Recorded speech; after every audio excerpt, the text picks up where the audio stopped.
Hello friends, स्वागत है आपका हमारे चैनल नोबेल क्लासेस में। फ्रेंड्स, आज के वीडियो में हम लोग मात्रक एवं मापक यंत्र से प्रश्नों को देखेंगे, से संबंधित प्रश्नों को देखेंगे। पिछले वीडियो में हमने देखा था इसी चैप्टर से संबंधित 30 प्रश्न को। इस वीडियो में हम देखेंगे कितने 25 प्रश्नों को, और टोटल कितने प्रश्न देखे जाएंगे इस टॉपिक से 55। तो चलिए आज चलते हैं आज के पहले प्रश्न की तरफ।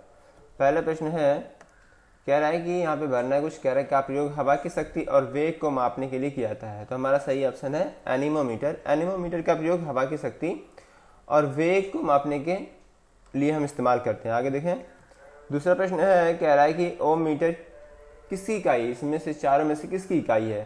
तो आप देखें, जो होता है हमारा प्रतिरोधकता या प्रतिरोध आर बराबर हमारा सूत्र होता है कि रो एल बाई ए, ये हमारा होता है सूत्र।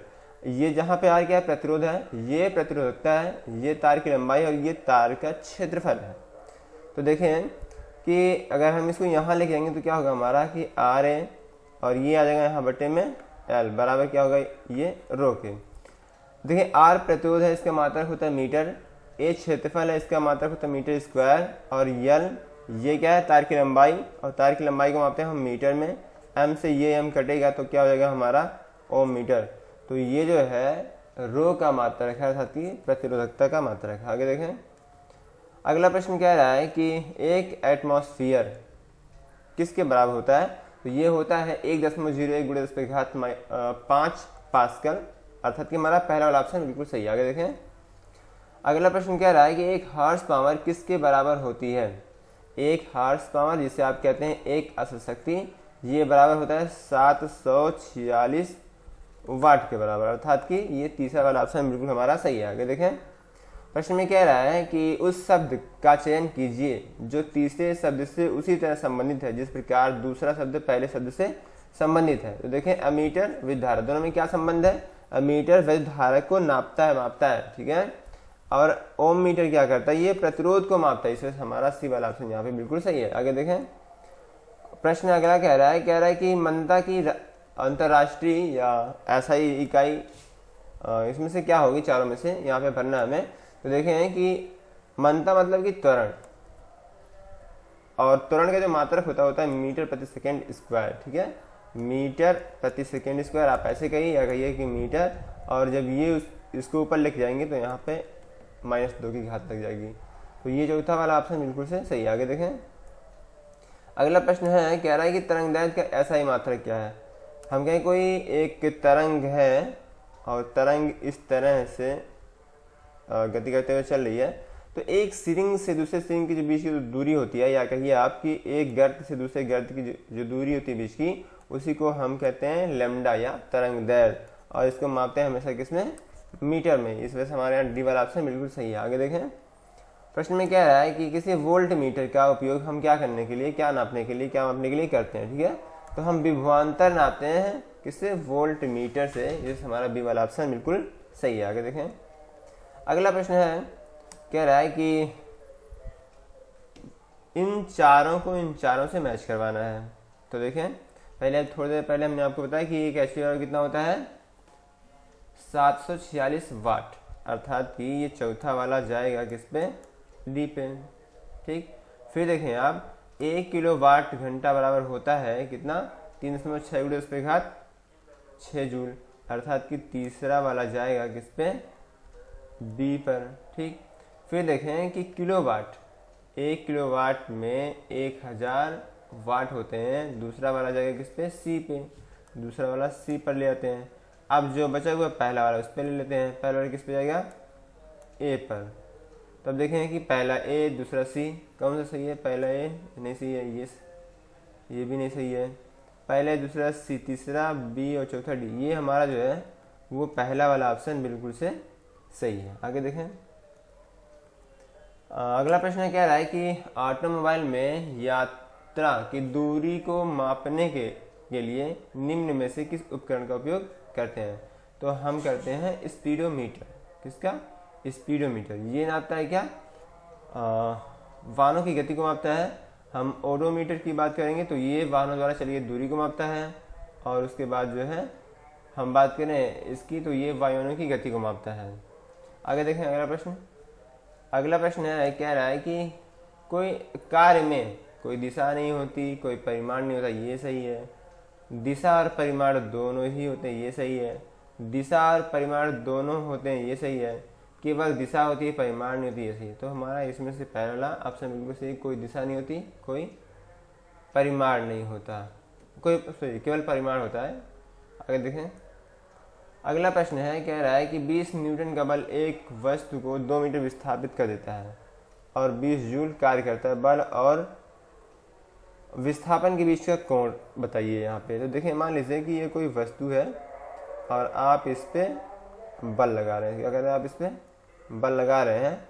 ये अगर इस तरफ सरकती हुई चली जाती है, तब आपका सूत्र होता है कि W बराबर F/d, जहाँ पे कार्य बराबर बल गुणे बल की दिशा में विस्थापन। लेकिन यदि ऐसा हो रहा है, ये कोई सतह है, यहाँ पे कोई वस्तु रखी हुई है और आप क्या कर रहे हैं कि उस पे लगा रहे हैं बल, और ये इधर ना जाने के बजाय ये चली जाती है इधर, तो इन दोनों के बीच एक कोण बनता है, इसे हम कहते हैं थीटा। ऐसे में सूत्र होता है W बराबर F/d cos थीटा। ठीक, तो यहाँ पे हमें निकालना है इस थीटा का मान। हम कार्य कितना करते हैं, प्रश्न में कह रहा है 20 जूल, बल कितना लगाते हैं 20 न्यूटन, और विस्थापित दूरी कितनी है, आप कह रहे हैं कि 2 मीटर। तो देखें कि यहाँ पे लिखे हैं 20 बराबर, ये हमने W का मान रखा, F का मान कितना है 20 न्यूटन गुणे D का मान कितना है 2 है। हमें नहीं पता है थीटा का मान, अर्थात कि cos थीटा में थीटा का मान हमें ज्ञात करना है। तो देखिए इससे ये कट जाएगा ये करने करके, तो यहाँ पे इधर 2 को लाएंगे तो हो जाएगा 1/2। इधर क्या बचा cos थीटा। अब देखें कि थीटा बराबर अगर हम 60 अंश यहाँ पे रखें तो cos 60 का मान कितना होता है 1/2। इस वजह से यहाँ पे थीटा का मान कितना हो जाएगा 60। पहला वाला ऑप्शन सही है। आगे देखें अगला प्रश्न है, कह रहा है कि एमीटर को परिपथ में श्रेणी क्रम में स्थित किया जाता है। एमीटर में निम्न वैद्युत प्रतिरोध होना चाहिए, एमीटर कम विद्युत खींचता है, या उपरोक्त सभी सही हैं।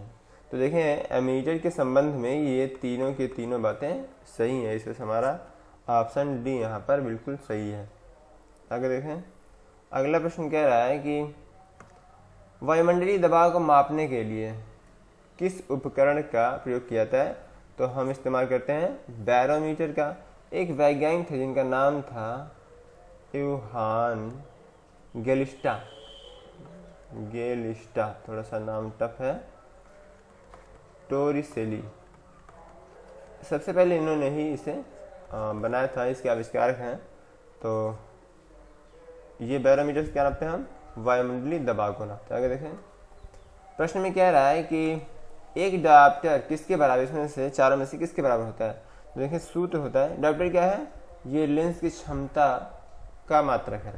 सूत्र होता है हमारा P बराबर 1/f, और ये जो f है वो हमेशा मीटर में ही होता है। किसमें होता है, मीटर में ही होता है।